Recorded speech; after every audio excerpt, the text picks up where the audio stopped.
बता रहे थे कि पूज्य श्री पंडित जी महाराज का नियम था, रात्रि 2 बजे भजन में बैठते थे और सुबह 8 बजे तक 6 घंटा एक आसन पर बैठकर भजन करते थे।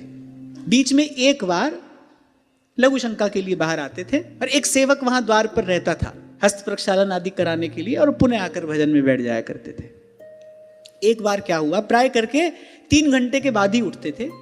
एक दिन क्या हुआ, 1 ही घंटे के बाद पूज्य श्री पंडित जी ने कुटिया का द्वार खोल दिया। अब सेवक तो सेवा में बाहर तत्पर बैठे ही थे, अंतरंग सेवक थे। तो पूज्य श्री पंडित जी महाराज जब लघु शंका करके लौटे तो हस्त प्रक्षालन कराते कराते उन्होंने पूछा, बोले आज आप कछु पहले ही बाहर आए गए? पूज्य श्री पंडित जी महाराज उनकी ओर देखा, थोड़ा मुस्कुराए, कहा तुम अपने हो, यहाँ सो तुम सो बताए रहे हूं। बोले आज भजन में बैठते ही बोले श्री ठाकुर जी की कृपा थे, श्री ठाकुर जी को लीला दर्शन है वे लगो। बोले वह लीला दर्शन करते करते भजन छूट गए। तो अब हमको लगो कि एक बार या कार्य से निवृत्त होके पुनः भजन में बैठना चाहिए, अपनो भजन को कार्य पूरा कर लेना चाहिए।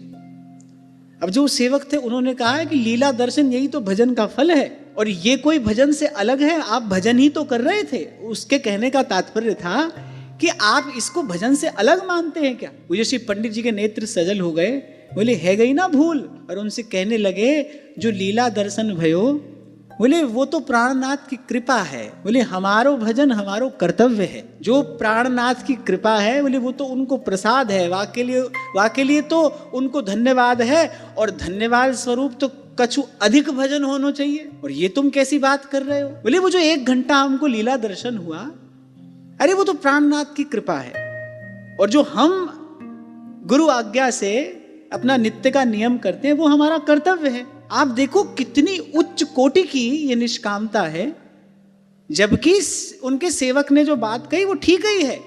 लीला दर्शन जो हो रहा है उसमें हो तो भजन ही रहा है ना, चिंतन ही तो हो रहा है। उन्होंने कहा नहीं भाई वो प्रभु की कृपा है। जैसे श्री कुंभन दास जी ने कहा आप यहाँ खेल रहे हो तो आपकी कृपा है, पर जो हमारा नियम है मंदिर जाएं, आपका दर्शन करें, आपके वैष्णवों का दर्शन करें, भगवदियों की चरण धूलि अपने मस्तक पर धारण करें, वो तो हमारा कर्तव्य है, वो तो हम करेंगे ही करेंगे। और ऐसे भक्तों के पीछे पीछे हों भगतन के पाछे फिर तो ध्रुवदास जी कह रहे किस लिए घूमते हैं? ध्रुवदास जी ने स्पष्ट कहा है सिद्धांत विचार में, बोले तिन की चरण रज निमित्त, मेरे भक्तों की चरण धूलि अपने मस्तक पर धारण करने के लिए